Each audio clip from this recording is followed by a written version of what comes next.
I'm pressing on the upward way, new heights I'm gaining every day, still praying as I'm onward bound. Lord, plant my feet on higher ground. Lord, lift me up and let me stand by faith on heaven's tableland, higher place than I have found. Lord, plant my feet on higher ground. My heart has long desired to stay where doubts arise and tears display.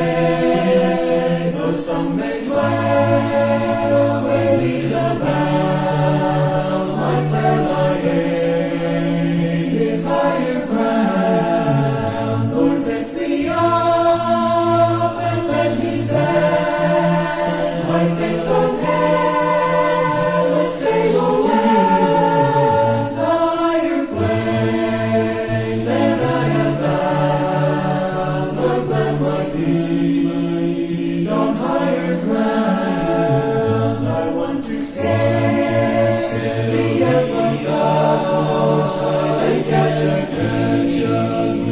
glory bright, but still I'll stay till my hand I found. Lord, lead me on to higher ground. Lord, lift me up and let me stand.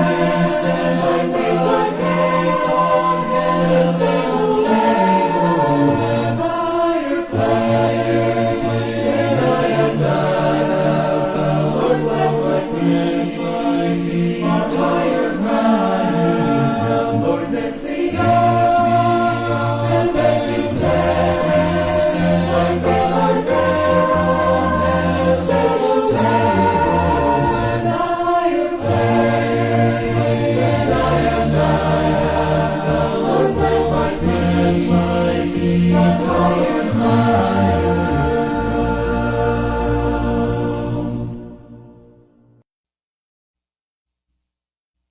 There is a green hill far away, without a city wall, where the dear Lord was crucified, who died to save us all.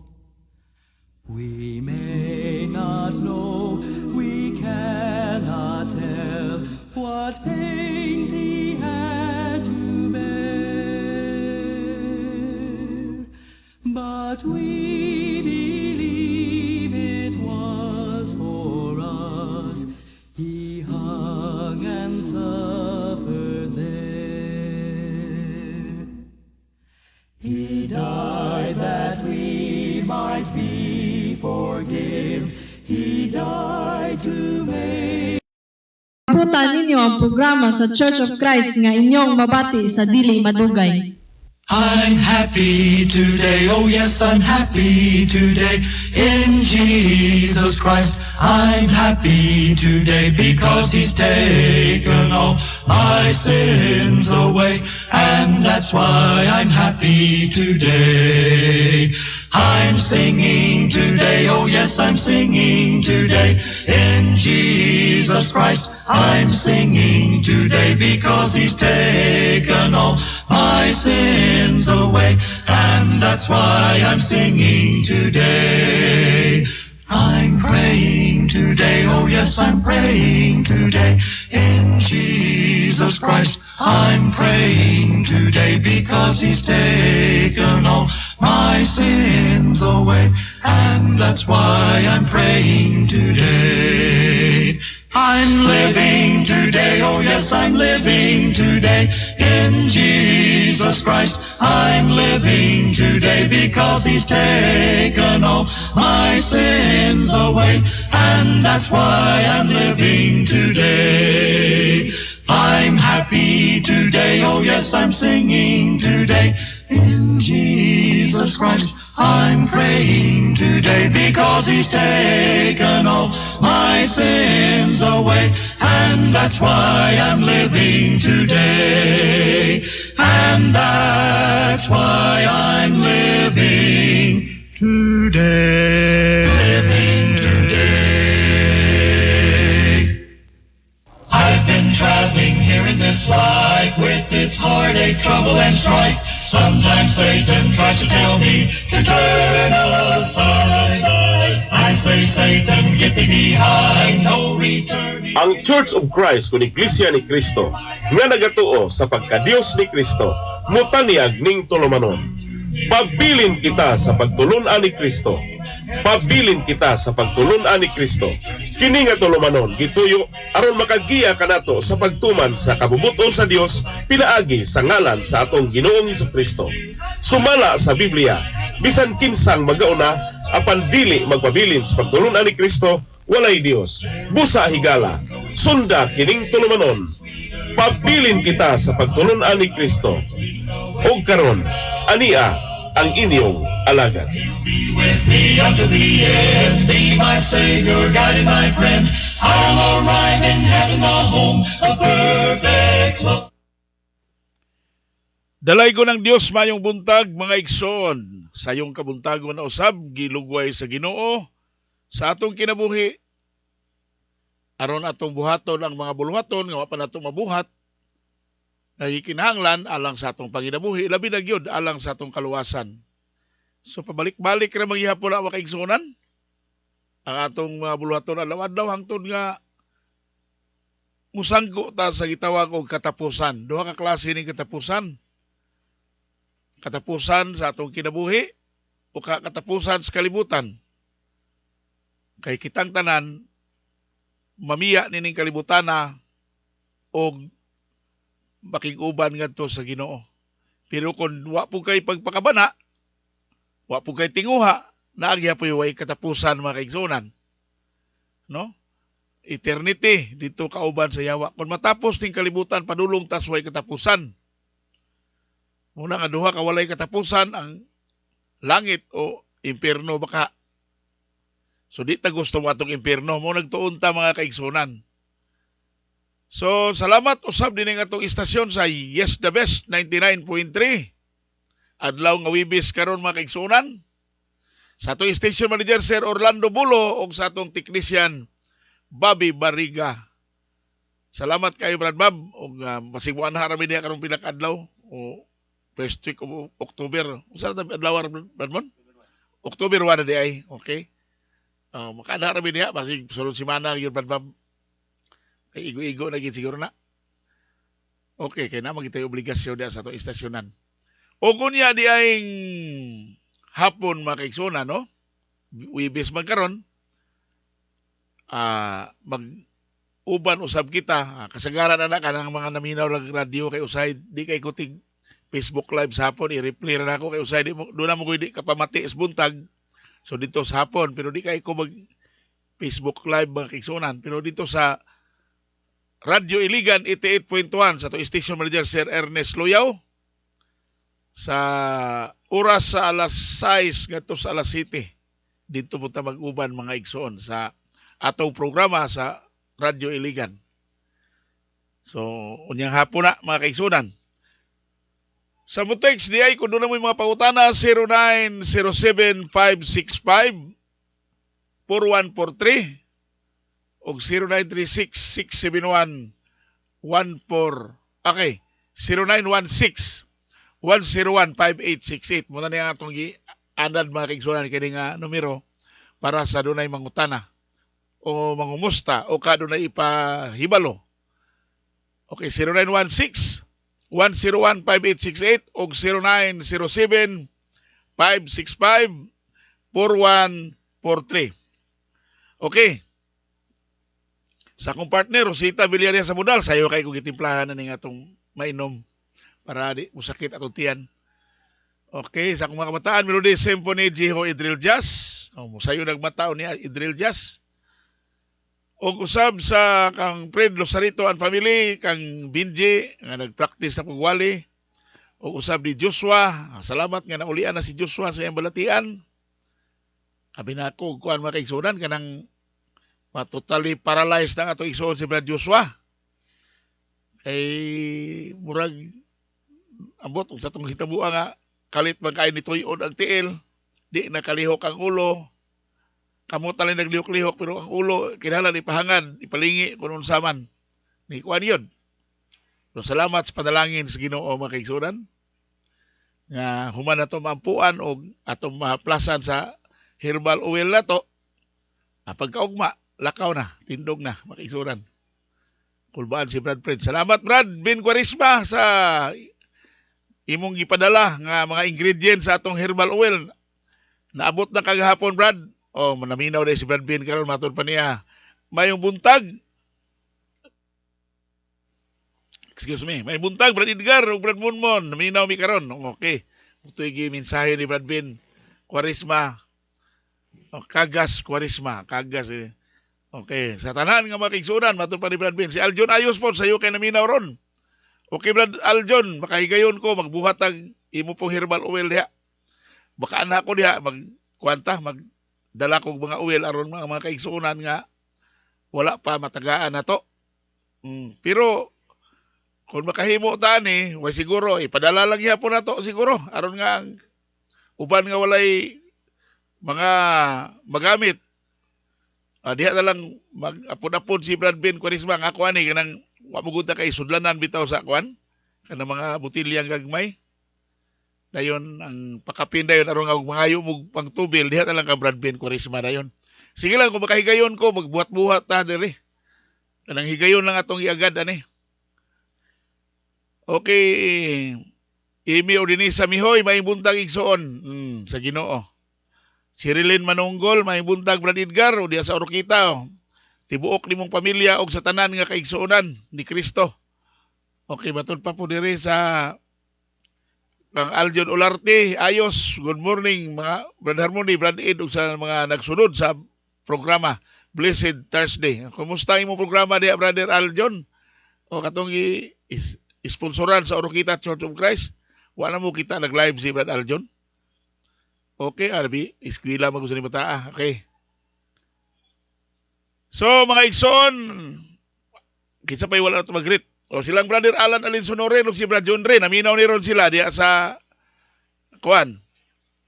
Kabaksanan. Salamat Brad John Ray. May pagkaminaw sa diya ni Alma o ni Algin o ni Aryan. Okay. Bantay ng diya.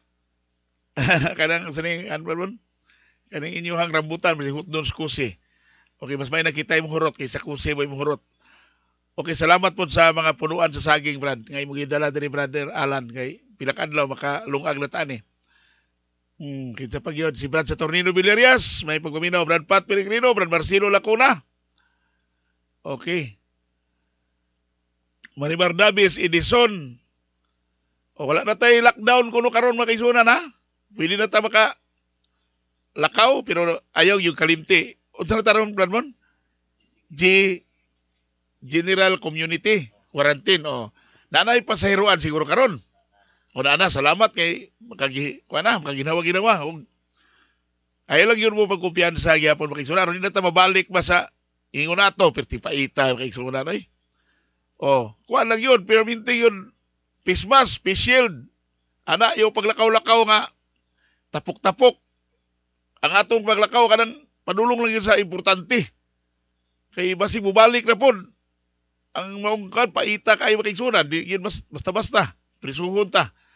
Walay mga masakyan. So makatigom na ta mga igsoon. Karon Domingo. Tigom na po tagbalik. Ato lang ya. Kani kay limitado magyapon ang kuan ani no? Unsa ba mon? Limitado gyapon tag Domingo. Ato lang yapong sulayag kuha atong mga ubang igsoon. Ana lang. Okay, ana lang kay ang masakyanan ron dili na magud kuan. Mahal ang pamasahe sa masayroan karon. Di ba Bramon kay murag tag pila? 20 o 20 bugat kay sa bulsa. Ang atong pamliti pag gasolina lang nato sa atong truck. Ana lang aron nga di mo maglisod pagsakay niya, limitado ra bang sakyanan, dili pwede nga magpuno. Okay. So, muna atang na lang mo diha sa highway gikan sa Del Carmen, nilang Sister Lima, silang Brother Lopo Cardenio, atang lang mo diha sa inyong agyanan. Pero di na tamo abot og syudad kay diha ra matakutong sa Del Carmen makigsuonan. O kato mga taga-syudad, sakay lagi mo. Pero ang taga-syudad, murag wa may taga-syudad kay mo no. Kay na may poblasyon. Abot og kano sa amo balik mo na poblasyon, pag masayod ana. Ina Brad Peter, Brad Pat Peregrino. O balik na mo diha makigsuonan karon Domingo. Mga miyembro sa Church of Christ sa Tobinobo. O niya karon Domingo, gingnan ako si Brad Rolando nga makiguban pug ko sa igsuon nato diha. Mga kaigsuonan nato diha sa Pindugangan. Mo may na-iskedulan mga kaigsuonan. Dayon basig sunod si Bana dito pug ko sa Mandulog. Ako pud ang kuanan gihapon kay bisitahan gyud ako makaigsuonan sa Mandulog kay dugay-dugay na ko kaduaw sa Mandulog Church of Christ. Sa October na napita Brad sa Tornino. Uban po ta diha no. Ninang Brad Romeo de Harisco Inday, Gaga Gabunada og Nila Gabunada. Okay, basig nahubas sa po ninyo ang mga herbal oil diha. Mana po ko diha. Aron nga dunay katong walay pagtubil, tubila na to. Kay nakakuha na ta og gamit gikan kang Brother Ben Quaresma. Nida o Denisa Villamin, may pagkaminaw usab diha sister o ba ni Brad Ramon Villamin. Okay. Richie Pepito sa Pindugangan nag-text usab nato karon. May buntag Brother ug Brad Monmon. Uban sa tanang kaigsuonan. Pagdasig mo diha, pabilin mong madasigon makaigsuonan. Sister Lisa Bertudes. Good morning Brad Edgar. May pagpaminaw usab diha Sister Lisa. At sa lahat ng mga kapatid, Luzon, Visayas, Mindanao, kay Sister Vilma Padasas, Robina Bindanyo, tsaka kay Lynn Villarias, at tsaka kay Renato Tungol, magandang umaga rin, mga kapatid. So, ang pag-aaralan natin ngayon, patuloy tayo sa pinag-aralan natin patungkol sa makasulatang pagtuturo o scriptural authority. How to establish biblical authority. Ito, magaling sana dito yung mga Church of Christ. Alam natin kung paano natin gamitin ang Biblia upang makuha natin yung authority ni Kristo na ibinigay sa mga apostoles. Ano bang authority? Kapag mayroong direct command, that is one of the key upang makuha natin ang tinatawag na biblical authority. Bakit? Mayroong utos. Direktang utos, mga kapatid. Yan ang tinitingnan ng mga mangangaral sa Church of Christ. Kapag may utos, wala ka nang hahanapin pa, wala ka nang iba pang sabihin. Kasi utos may utos, mga kapatid. Pagkatapos, pag walang utos, sumusunod din tayo kapag may, example. Mayroong ihemplo. Ayan. Kailangan utos at example. Pero itong pangatlo, tinatawag natin na necessary inference o implication. Ma-implied natin. For example, ano ba yung implication? Kapag walang utos, or pero kadalasan talaga mga kapatid, dalawa ang magsama Kung walang utos, mayroong example at implication. Kapag walang example, may utos, makita din natin may direct command at saka implication or necessary inference. Minsan hindi maintindihan masyado. Ano ba yung necessary inference? Pero yung command at saka example, madaling maintindihan. Pero dito sa necessary inference, minsan malilito ang karamihan. Ano ba yung necessary inference? O conclusion, ganon. Ang necessary inference, for example, tuwing unang araw ng sanglinggo, nagkakatipon kami. Ano ba ang implication?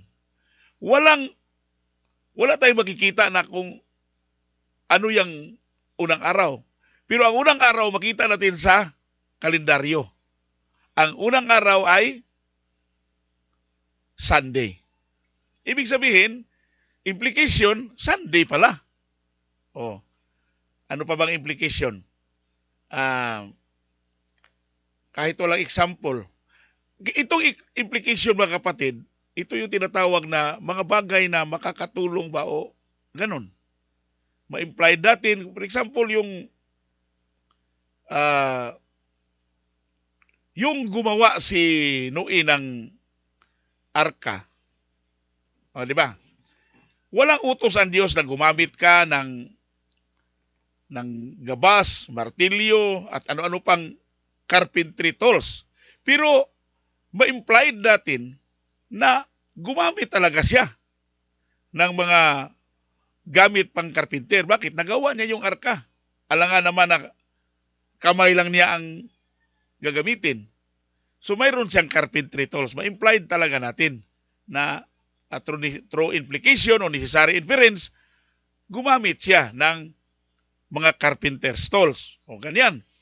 Katulad ng nung nagbaptize si Kristo, nabaptize ang ating Panginoon, ano bang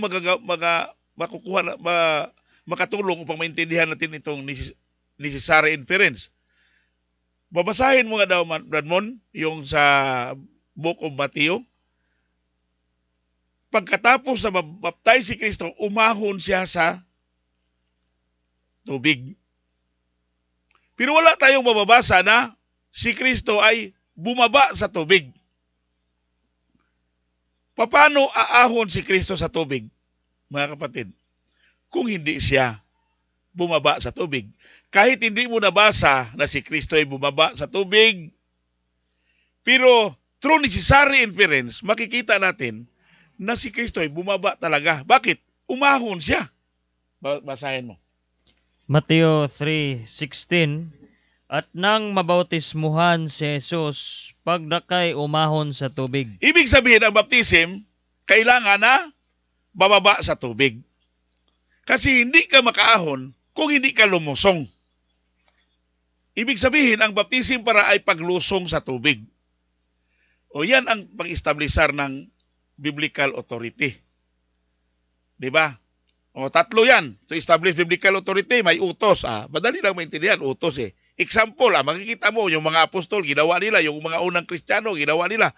Example. Itong necessary inference, yan ang minsan nagkakatalo. Nagkakatalo kasi yung iba gumagawa ng necessary inference kahit hindi naman. Hindi talaga makarga sa necessary inference. Kailangan lahat ng ginagawa natin, mayroong utos, mayroong example, or necessary inference or implication, o masabtan ba? Maintindihan talaga natin.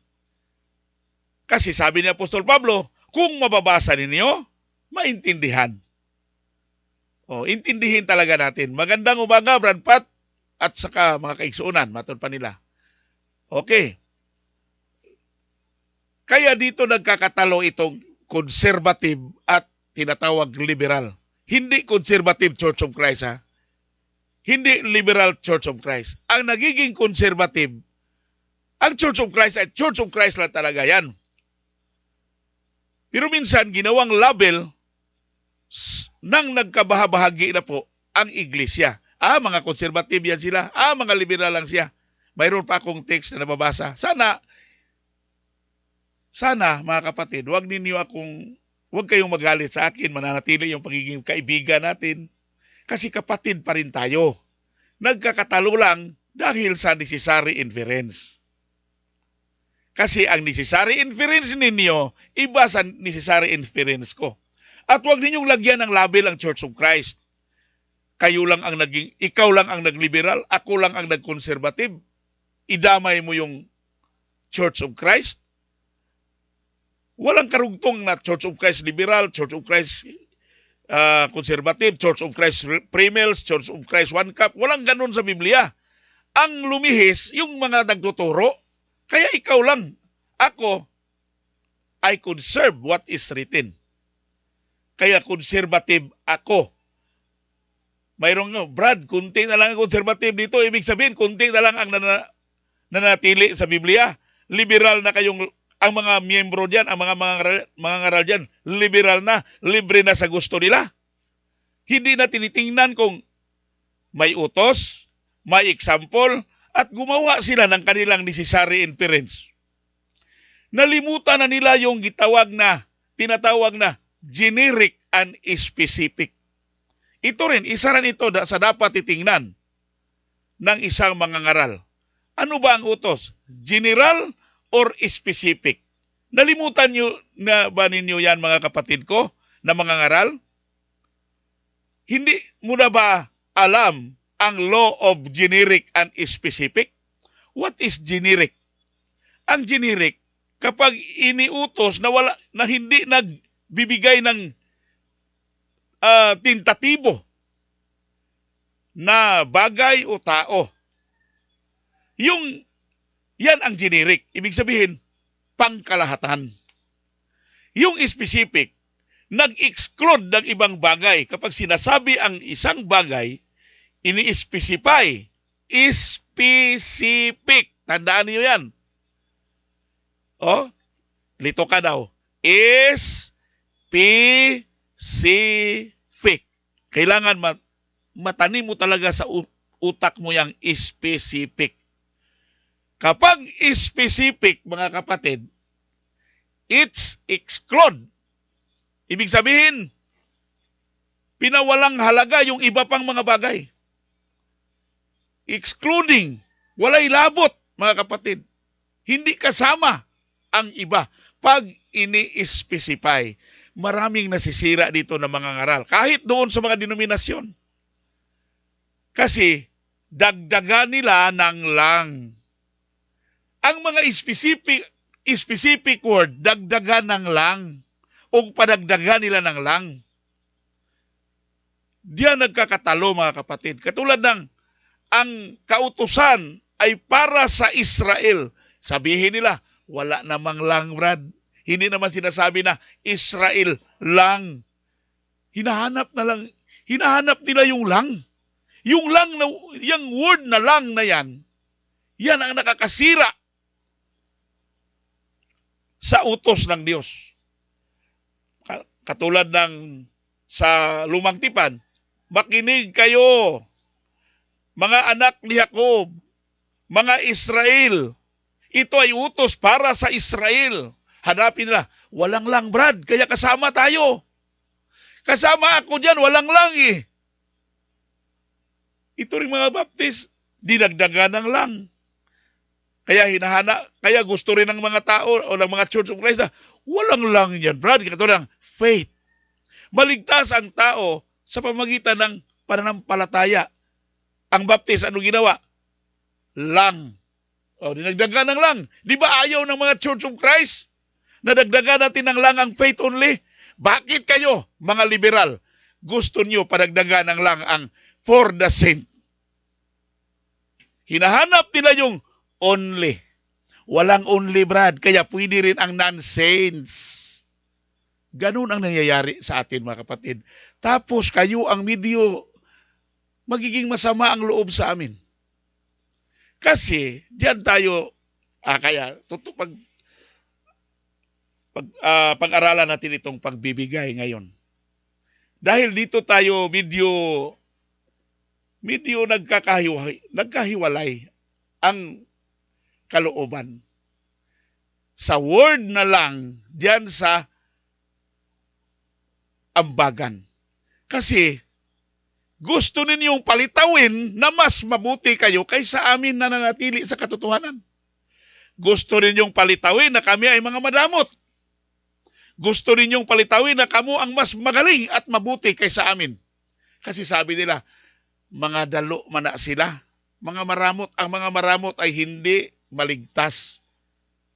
Kasi yung ambagan nila para sa banal lang. Ayaw nila na yung kanilang ambagan ibigay sa hindi banal. Kami, mababait kami kasi yung amot namin, yung ambagan namin, kahit hindi banal. Kasi wala namang lang. And God is not God of partiality. Iniibig ng Diyos ang lahat ng mga tao. Kaya ibigin din natin ang lahat ng mga tao kahit hindi banal. Kahit hindi banal, yung ambagan natin na napakalimitado. Mas ibigay pa natin doon sa hindi para magkaroon ng yung parang gana ba na makinig. So mayroong pain, mga kapatid.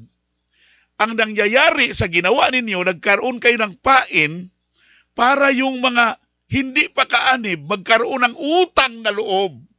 Ganyan yan, kay gusto ninyo, dadami kayo.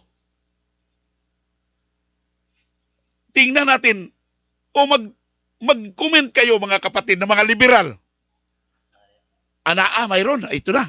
Mayroon na. Okay. Saan? O sana mayroon kasi gusto ko ng bersikulo eh. Ubus pa. Sana ba? Wala.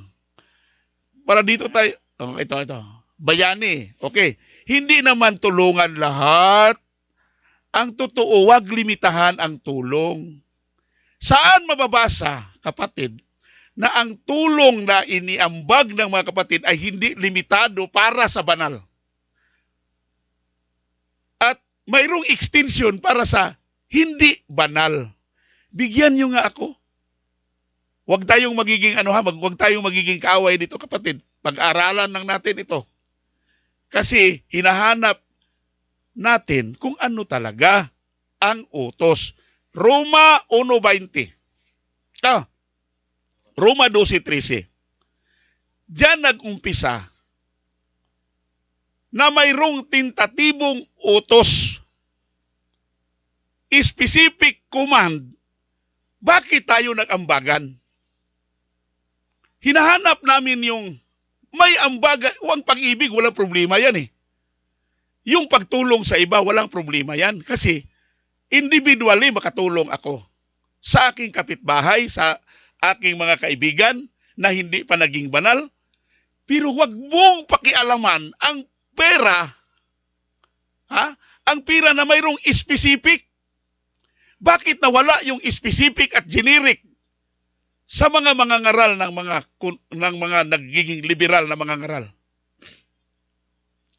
Kung makikita ninyo yan, wala na tayong pagtatalo. Pero hindi nasisira yung pagiging kapatid natin. Ako, naparatangan na kapatid na limitado daw ang pagtulong. Kayo, unlimited ang pagtulong. Unlimited kasi, kami binigyan namin ng limitasyon kasi ang Biblia ang nagbigay ng limitasyon na ang ambaga na yan ay para sa banal, specific. So, it exclude. Tingnan nyo, ang loob, generic and specific. Di ba? Kung magkaroon ka ng resita, magdala ka ng resita, pwede ba natin tanggalin ang ini-specify ng doktor? Pag sabihin ng doktor na, kailangan yan ang gamot na bilhin mo ha. Dok, yung generic, dok, yan ang ibilhin mo. Wag mong, kapag mayroong generic, lagyan ng doktor ng generic, pwede. Pero, minsan mga kapatid, pag yung generic, yung specific na gamot, pag pinalitan natin ng generic, sabi ng iba, mahina kasi yung yung generic, kaya kailangan talaga yung prescribed medicine o pangalan ng medicine. Huwag nating gawing parang medisina, mga kapatid, na i-generic natin ang sinabi na umamot kamo alang sa kinahanglanon sa mga balaan. Wa mag-ingon nga, wa man mag-ingon brad nga umamot kamo alang sa kinahanglanon sa balaan lang. Di ba ganun ang nangyayari? Kasi pag gawin mo yang tanggalin mo yang lang, magiging limitado. Unlimited ito, Brad. Unlimited itong utos ng Diyos na para sa banal. Pwede rin ang hindi banal. Bakit? Walang lang. Okay? So, salamat sa komento mo, Brad. Hindi naman sa tulong lahat ang totoo. Huwag limitahan ang tulong. Sino ba ang naglimita? Ako o si Pablo? Saan ang example, kapatid? Kaya may utos. Ang utos is direkta para sa mga banal. Direct command. Papasok. Example. Ang example, mababasa natin sa 1 Corinthians 16:1-2. Example na ginawa nila yung ambagan para sa banal. Kailan? Tuwing unang araw ng sanglinggo. Basa. Ngayon tungkol sa ambagan sa mga banal. Mayroon bang, sabihin nila, ang katwiran, mayroon bang lang? Katulad ba sa sulat, Brad? Pag may sulat, to Edgar Samudal, pwede bang babasa ang aking kapitbahay? Limited ba yan o unlimited? Yung nakasulat na to Edgar Samudal, pwede ba babasa diyan ang aking kapitbahay? Pagdating ng koreo, ibigay ba ng koreo? Ha? Brad, may sulat ito si Edgar Samudal. Tanggapin ni... Oh, Fred, nandyan si Fred Losarito. Brad, ako si Fred Losarito. Pwede ba kukunin ko yung sulat ni Edgar Samudal? Ay, hindi, para sa kanya to. Di, wala namang sabing na to Edgar Samudal only eh. Pwede rin ako. Bubo ba ang koreo? O matalino ba ang koreo kung sakali ibigay niya kay Fred Losarito ang sulat? Matalino ba siya, mga kapatid? Kasi nakikinig siya sa sinasabi ng isang tao na hindi naman si Edgar Samudal, wala namang lang dyan, Brad. Kaya pwede rin ako tatanggap ng sulat na yan. Kasi to Edgar Samudal, wala namang only. Tingnan nyo daw yan, kapatid. Isipin nyo daw yan. Ang utos, example, basa. Ngayon tungkol sa ambagan sa mga banal, ay gawin din naman ninyong gaya ng iniutos ko sa mga iglesia ng Galacia. Sa Galacia, ganun din ang utos. True necessary inference. Wala naman tayong makikita, mga kapatid. Ito, papasok ang necessary inference. Wala tayong makikita sa Biblia na may utos si Apostol Pablo sa iglesia ng Galacia na upon the first day of the week, you have to give, you have to collect money for the saints. So kung ano ang utos sa Corinto, yun din ang utos sa Galacia. Ano ang utos? Collection for the saints. Huwag ninyong dagdagan ng only. Kasi pag sinasabi ninyo, for the saints, para susunod kayo, dapat dagdagan pa ng only. Di ba matatalino din kayo, mga kapatid, na pag magaling tayo dyan specific and generic. Bakit pagdating sa bagay na yan, nagiging parang hindi kayo matalino? Nawala yung specific and generic natin. Bakit, mga kapatid? Ano bang nangyayari? Ano ba talaga ang motibo ninyo? Bakit gusto ninyong isali ang mga hindi banal sa utos ni Kristo at ng mga apostol na ang ambagan ay para sa banal? Ano ba talaga ang motibo ninyo? Gusto ninyong makalamang sa mga konserbatibo para dumami kayo? Kasi pag magkaroon na ng kompromiso yung tao, kasi nakikita niya ang parang kabutihan ninyo, lumagpas yung kabutihan niyo sa kabutihan ng Diyos. Kasi ang kabutihan ng Diyos o ng mga apostol, limitado. Para lang sa mga banal yung pera na yan. Hindi kaya tayo mapunta sa impyerno niyan, mga kapatid? Kami kung sabihin ninyo na, ay hindi kayo tumulong sa iba. Tumulong kami, pero hindi lang namin pinakialaman ang pera na may specific na utos para sa mga banal. Kayo, dinagdagan ninyo, wala namang lamang, Brad. Kasi nagiging bubo kayo ngayon pagdating sa specific at generic, pagdating sa pera. Pero pagdating sa ibang bagay, parihong-pariho tayo.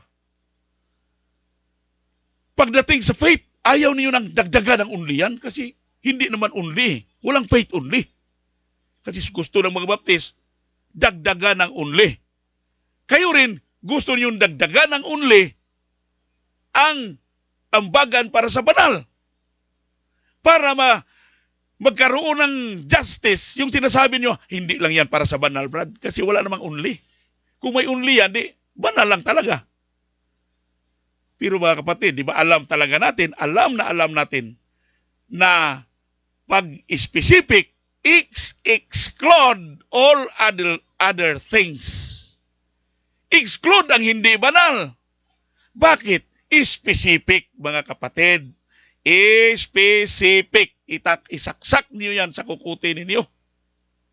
Pero kapag mayroon kayong makikita na bersikulo na example na yung pera ibinigay din sa hindi banal, ito ang katwiran ng iba. Brad, katulad, makabinipits din yung yung hindi banal. Yung ibig sabihin, itong chair natin, kaninong pira ang ginasta? Yan na ang mga pilosopi, mga kapatid. Yan ang tinatawag na pilosopi. Mga kathang isip na mga katwiran upang mapalabas talaga na nakikinabang ang hindi banal. Mga kapatid, hindi naman ambagan yung upuan. Yung ambagan, yung hindi pa nagasta. Yung pera pa. Yung pera pa. Pag nagasta na, hindi na yan ambagan. Mga kapatid, hindi na yan ambagan. Ginasta na. Sinong gumasta? Ang preacher. Gumasta. Binili niya ng upuan. Kapag umupo ang hindi banal, hindi naman niya. Wala na. Nagasta na yung ambagan. Nagasta na yung ambagan. Result of ambagan na lang yan.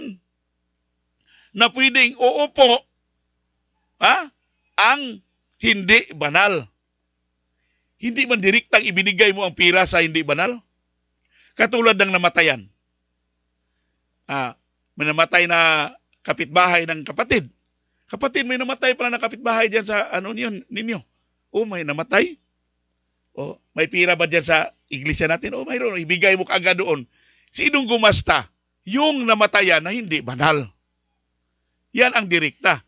Pero pag ako, paano makikinabang yung hindi banal doon? Pagpunta ko doon sa namatayan, binigyan ako ng pera para panggasolina ko o ganun. Sino daw ang nakikinabang? Dahil nangangaral ako doon sa namatayan, ang namatayan ba ang nakabenepisyo sa pera? Hindi ako. Kasi ginasta ko panggasolina ko. Ganun mga kapatid. Yung aral ko mga kapatid, kahit sino, may ambag man na ibinigay sa akin o walang ambag, mananatili pa rin na nangangaral ako. May binigay man na pera o wala. Hindi, ang pinagtatalunan natin dito, yung direktang paggasta ng pera. Ganun. Okay. Sana maintindihan natin yung utos. Ang utos specific para sa banal. Kaya kung mayroon kayong talata, mga kapatid, pag-aralan din natin. Okay? Okay, basahin mo natin itong katwiran ng ating kapatid, ha? Hindi naman tulungan sa lahat, ha? Hindi naman sa tulungan lahat ang totoo lang. Huwag nating limitahan ang tulong. Mahirap ito. Asal. Hide ito. Mahirapan ako eh. Wala na. Okay. Hindi daw limitahan. Okay, yan. Hindi naman lahat totoo na limitahan ang hindi naman sa tulungan lahat. Ang totoo, huwag limitahan ang tulong dahil pag-ibig ay pinakadakila. Kaya ang budget ng iglesia ay walang kinikilingang pag mayroon maari ding tulungan ng hindi membro. Yan ang tanong diyan, mga kapatid. Saan?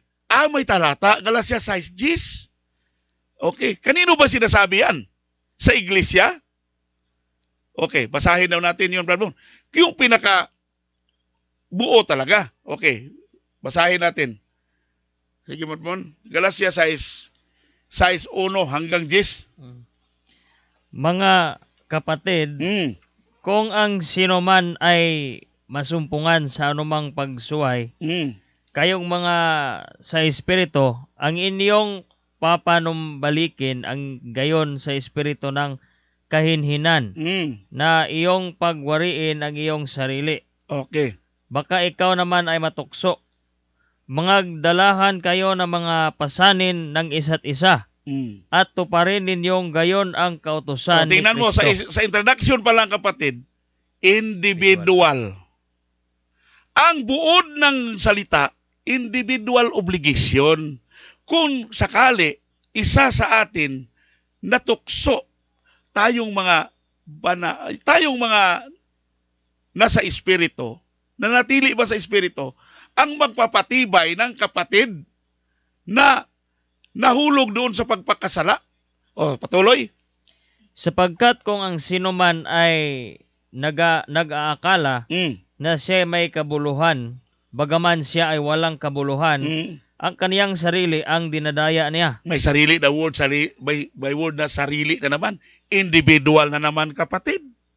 Hindi naman to inuutos na sama-sama na gagawin iyan. Individually. Kung may mahulog, individually. Patuloy.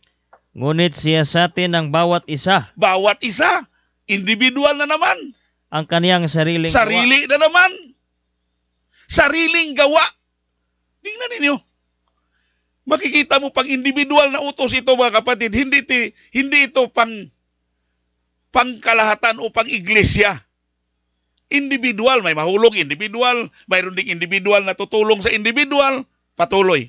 At kung magkagayon ay magkakaroon siya ng kaniyang kapurihan tungkol sa kaniyang sarili lamang. May sarili na naman. At hindi tungkol sa kapwa. Sapagkat ang bawat tao ay magpapasa ng kaniyang sariling pasan. Bawat isa magpapasa ng kaniyang sariling pasan. Pasanin ko na tulungan ang aking kapatid, ang aking mga kapitbahay. Pasanin ko yan, hindi yan pasanin ng iglesia. Naintindihan niyo ba ang talata na ibinigay ninyo? Patuloy. Kaya minsan, direkta kasi kayo, Galatia 6:10 kaagad. Hindi niyo tinitingnan kung ano ang context ng utos. Ang utos ito hindi pang iglesia, pang individual. Patuloy. Ito yung pinakamatinding bersikulo ninyo. Patuloy. Datapot ang tinuturuan sa aral ng Diyos ay makidamay doon sa nagtuturo sa lahat ng mga bagay. Damayan natin yung kung naturuan yung tao na yan, kailangan dadamay siya sa nagtuturo sa kanya. Paano siya dadamay? Sa lahat ng mga bagay na mabuti. Huwag kayong padaya. Ito. Sa binisaya nito, kayong natulungan, kayong naaralan, kailangan tulungan ninyo din yung nagturo sa inyo. Sa binisaya naman, kamong gikatudluan sa maayong balita, paambita ninyo sa inyong maayong mga butang ang nagtudlo kaninyo. So pwede di ay individual support, mga kapatid. Kapag naturuan kita, marami akong individual supporter, mga kapatid. Na yung mga naaralan natin, kapatid man o hindi, mayroon ngang hindi, tumutulong din, hindi pa naging kapatid. Tumutulong sa akin, sa aking pagtuturo. Kasi naturuan sila. Yung mga naturuan, obligasyon nato nga tabangan ang atong magwawali. Individual. Patuloy. Huwag kayong padaya. Huwag kang padaya. Ang Diyos ay hindi napabibiro. Hindi pwede biruin natin ang Diyos. Sapagkat ang lahat na ihasik ng tao ay siya namang aanihin niya. Kapag iglesia ba yung naghasik o bawat isa? Ang isang tao, kung naghasik siya ng masama, aani siya ng masama. Kapag naghasik siya ng mabuti, aani siya ng mabuti. Kung ano ang ihasik ng tao, yun din ang kaniyang aanihin. Individual, kapatid. Patuloy. Sapagkat ang naghahasik ng kaniyang sariling laman ay sa laman mag-aani ng kasiraan. Datapot ang naghahasik ng sa espiritu ay sa espiritu mag-aani ng buhay na walang hanggan. At wag tayong mga pagod sa paggawa ng mabuti. Wag tayo.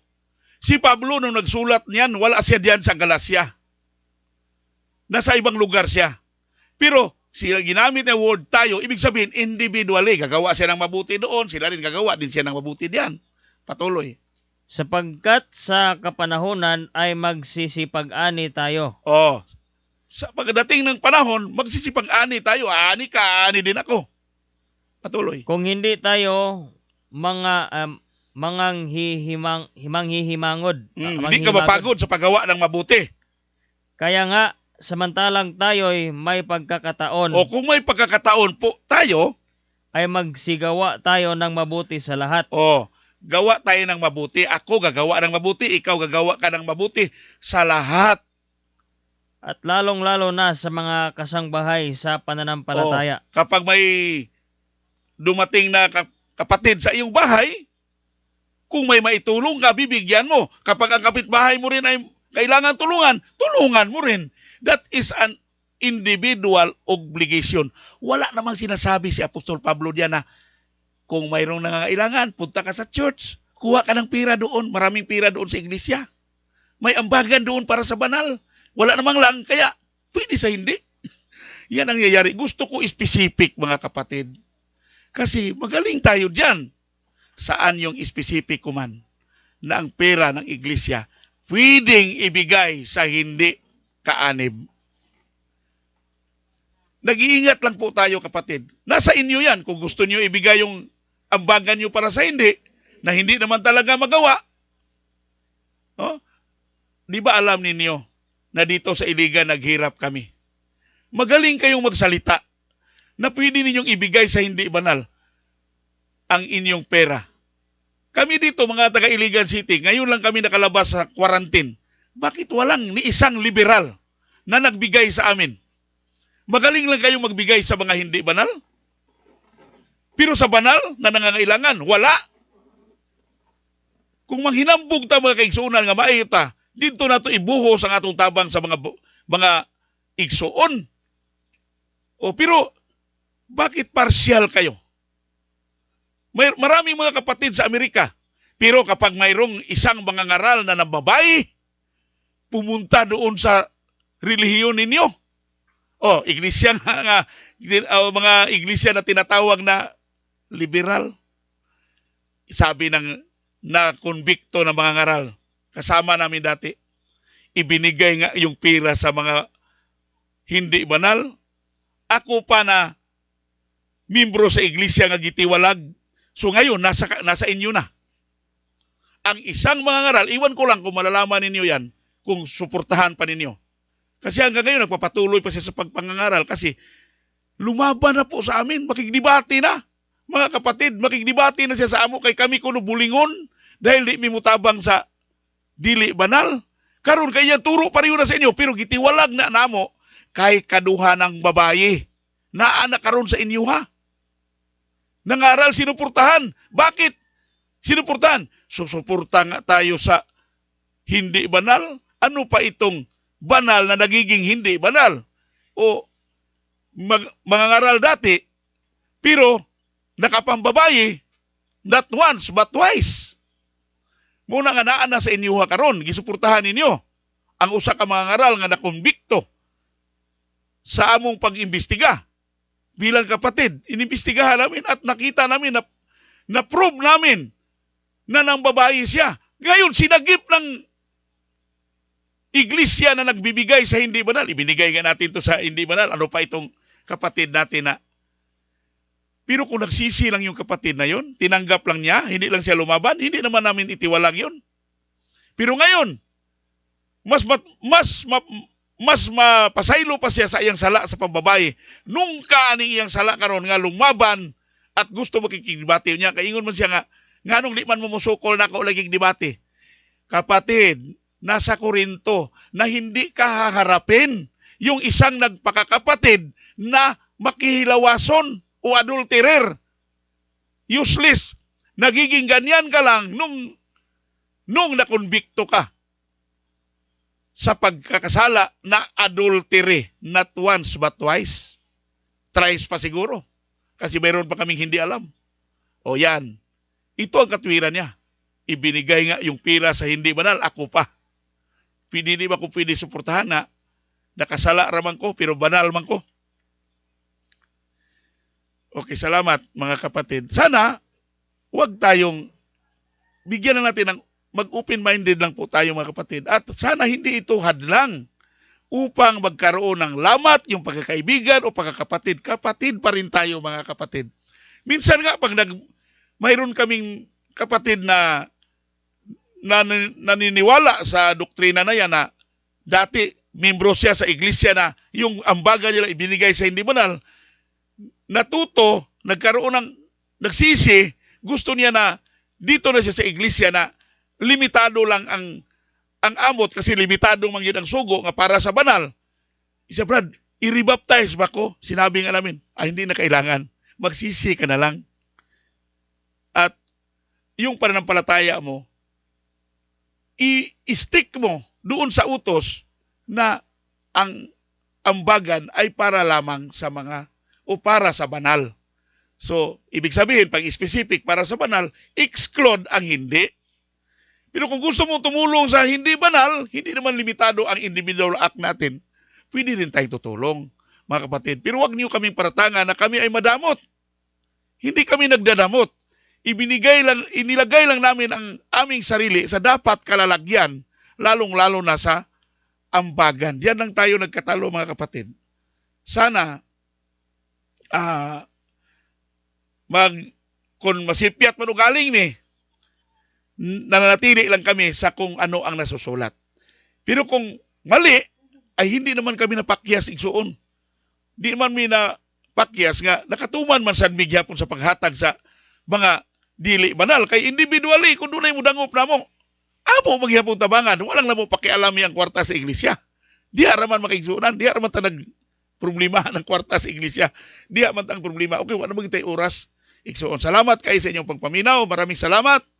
At saka, greet ko siguro sila Ani Anoo, CP, Mirian Muntuhin, Johnny Lagria, Jerol Jimenez Lagasca, Minard Banges, Eusebio Alagano, Jen Pepito Banges, Baudilio Pedrosa, Vilma Padasas, Anabil Gumintad, Quirino Villavir Habagat, Delpin Alias, Anidi Variacion, Nida Ordinisa Villamin, Richie Pepito. Sa lahat ng mga kapatid, si Sister Percy Daog, Idi Madiidmar Inting Villarias, si Sister Angging Itchabes, Ben Quarisma, Nilo Maghanoy, og si Angging o Yiying Quarisma, once again, og si Ernesto Pabatang, si Jigo Abaa, may pagkuminaw diha ni Jocelyn Abaa Lascunia, may pagkuminaw usab diha kapatid.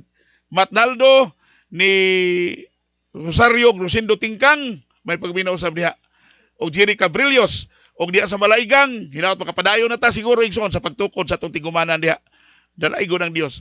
Mayong buntag, salamat sa itong station manager Sir Orlando Bolo, technician Bobby Bariga, bisano niya hapon, mga kaigsunan sa Radio Iligan, sa itong station manager Sir Ernest Luyaw, unyang hapon, mayong gabi o karon mayong buntag, o sa kinatimukan, mayong adlaw, kanatong tanan. Dalaigo ng Dios, bisa pa kang Brad Fred sa modal diya sa Purukto, Barangay Santiago. Mayong buntag kanatong tanan. There is a green hill far away, without a city wall, where the dear Lord was crucified, who died to save us all. We may not know, we cannot tell what pains he had to bear, but we believe it was for us he hung and suffered there. He died that we might be forgiven. He died to make us good,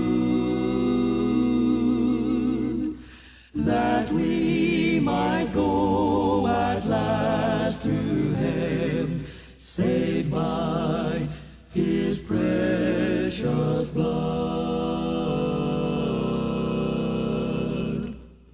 Oh, dearly, dearly has he loved, and we must love him too,